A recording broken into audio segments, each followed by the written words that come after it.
La compagnie, c'est une compagnie aérienne française, basée à Paris-Orly, et qui voyage avec des A321 Neo, tout récents, avec une particularité, c'est que ce sont des avions équipés tout business, avec 76 sièges qui s'inclinent à plat, et beaucoup d'électronique à bord, en matière de distraction passagers, Wi-Fi. Et nous avons un réseau long courrier, en régulier sur l'Atlantique Nord. Paris-New York est notre destination principale, Nice-New York l'été, et nous faisons aussi d'autres destinations en charter dans le monde entier, avant d'ouvrir très prochainement Tel Aviv au départ de Paris et Milan vers New York dans le courant du printemps 2022. On a une optimisation des fréquences en fonction des capacités de production des avions.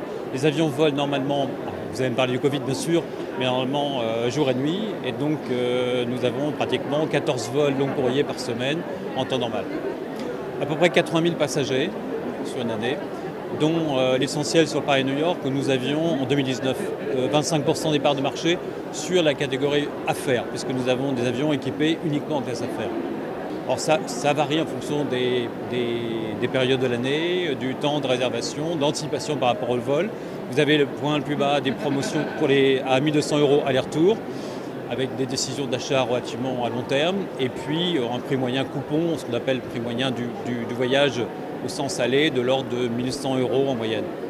Sur une année normale, non affectée par le Covid bien sûr, on a à peu près 85 à 90 millions de chiffre d'affaires.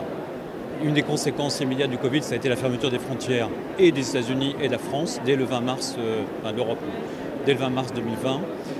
Ce qui fait qu'une compagnie comme la nôtre, qui était destinée à traverser l'Atlantique Nord tous les jours, nuit et jour, a été très impactée. On a donc arrêté les vols réguliers dès le mois de mars. Ils ont repris sporadiquement en fin d'année, au moment des fêtes de fin d'année entre Paris et New York. On a fait quelques vols. Et on a dû attendre la décision de la Commission européenne en mai 2021 pour ouvrir Paris-New York dès le 12 juin. Donc depuis le 12 juin, nous avons rouvert la ligne Paris-New York. Alors pas tout à fait en quotidien en ce moment, mais on est à 5 vols par semaine, en marge de l'activité charter que nous avons redéveloppée sur cette période-là, puisque notre horizon habituel étant fermé, nous avons dû évidemment redéployer nos équipages, nos avions de ressources au sens large sur d'autres destinations, puisque la demande charter était forte sur ces périodes-là, et nous avons servi particulièrement bien un marché exigeant qui est celui du charter long courrier, parfois à court courrier, puisque nous transportons une équipe de foot célèbre en France qui joue pas très loin d'ici d'ailleurs.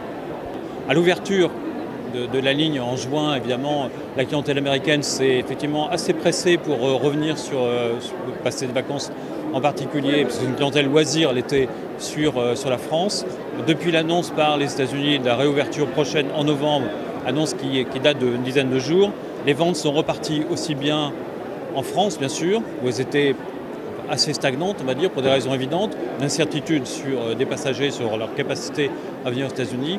Et du côté des Amériques, des États-Unis, on a une croissance accrue des ventes.